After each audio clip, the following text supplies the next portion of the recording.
The wine glass shattered against the hardwood floor, its crimson contents spreading like blood beneath the chandelier's dim glow. Sarah's laughter caught in her throat, her eyes darting to the faces around the dinner table. Friends, neighbors, their smiles stiffened into masks. David sat rigid, knuckles white around his fork, the metal gleaming as if it could slice through the silence. "It was just a joke," Sarah stammered, voice thin, unraveling. "Husband swapping. You know, like a silly reality show." But the room felt wrong, heavy with something unspoken, as if her words had opened a truth no one wanted to face. The evening had begun innocently. Their cozy dining room, sage-green walls and flickering candles, hummed with warmth.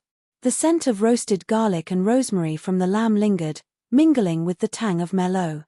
Sarah had spent hours preparing, hoping to impress their new neighbors, Claire and Tom, who had moved in across the street. David, ever the charmer, kept conversation light, work stories, travel anecdotes, the usual dance of suburban politeness. But as the second bottle of wine emptied, her playful quip about swapping spouses for a weekend landed like a stone in still water. Claire's smile faltered, her eyes flicking to Tom, who coughed into his napkin. David's fork paused midair, his jaw tightening in a way Sarah hadn't seen since their last fight. "Come on, guys. It's not like I meant it," she whispered, her voice hollow even to herself. Claire's lips parted, but no words came. Tom's fingers drummed nervously on his plate. David pushed back his chair, the scrape against the floor cutting through the quiet. "I need some air," he muttered, disappearing toward the back door. Sarah's stomach twisted. Something was wrong, more than a bad joke. The room felt like it was tilting, walls closing in, candlelight casting shadows that danced like secrets. Alone in the kitchen, with dirty dishes piled around her, Sarah replayed the moment.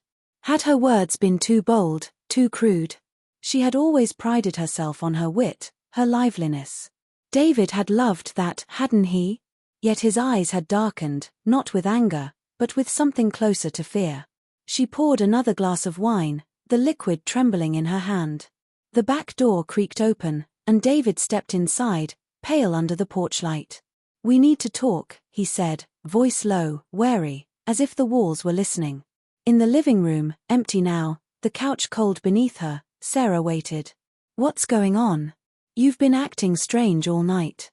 "It was just a stupid joke." David wouldn't meet her eyes. "It's not the joke. It's everything." Her pulse spiked. "Everything? What do you mean?" He began pacing, shadow stretching across the rug. "I saw the way Tom looked at you, like he knew something." Sarah frowned. "Knew what?" "David, you're not making sense." He stopped, eyes raw, fixed on her. "I saw you two last week at the coffee shop." Laughing. Touching his arm. "You didn't notice me, but I was there." Her heart sank. A stone plunging into a dark well. She remembered the encounter, the casual chat, the laughter, the accidental touch of her hand on his arm, but David's words twisted it into something sinister. "David, it was nothing," she said, voice rising. "Absolutely nothing." "You're overreacting," he said, but his eyes carried a quiet accusation that made her chest tighten with unease. Was it jealousy or something deeper? Something unspoken? The next few days, the house felt like a battlefield. David was distant, his silences thick with unsaid questions. Sarah found herself watching him, analyzing every glance, every pause. The way he lingered over his phone at night, the screen's glow casting shadows across his face. The way he recoiled when she touched him, as if her hands carried a current he couldn't endure. She tried to bridge the gap, cooking his favorite meals, suggesting a movie night, but it felt like shouting into emptiness. The harder she tried, the more he withdrew, until she wondered if doubting his love was her betrayal, not his. Then came the text. Late at night, her phone buzzed, the screen slicing through darkness. A message from Claire, "We need to talk." "It's about Tom and David." Sarah's breath caught, fingers trembling as she replied, "What's going on?" Claire's answer was immediate, "Meet me tomorrow." The park. 10 a.m. Sarah lay awake, the words burning behind her eyes. David slept beside her, steady and calm, yet to her he felt like a stranger.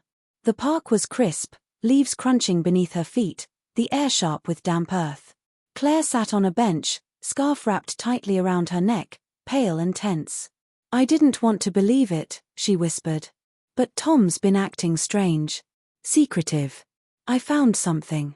She pulled out her phone, showing Sarah a photo, a hotel receipt from 2 months ago, a place neither of them had mentioned. "Tom said he was at a work conference," Claire said, eyes glistening.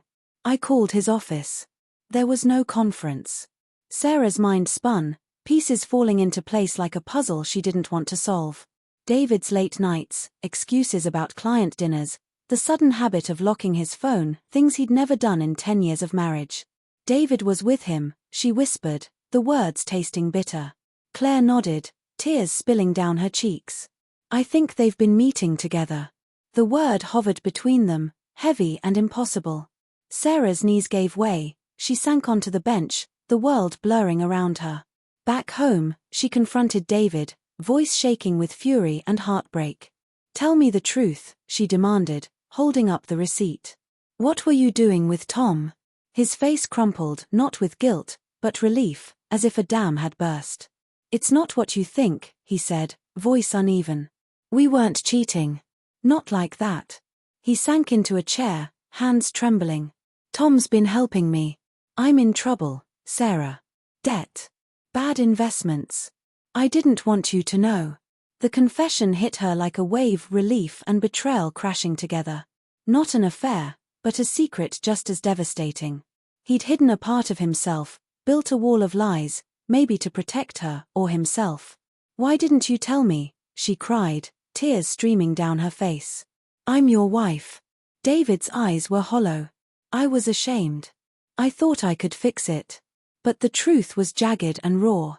Sarah realized the fracture in their marriage wasn't only this secret, it was the trust lost long before, at that dinner table joke.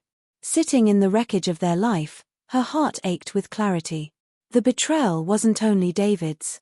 She had ignored the signs, chosen comfort over confrontation. And now, with the glass shattered and the truth laid bare, she wondered if they could ever repair what had been broken, or if the shards were too sharp to touch again.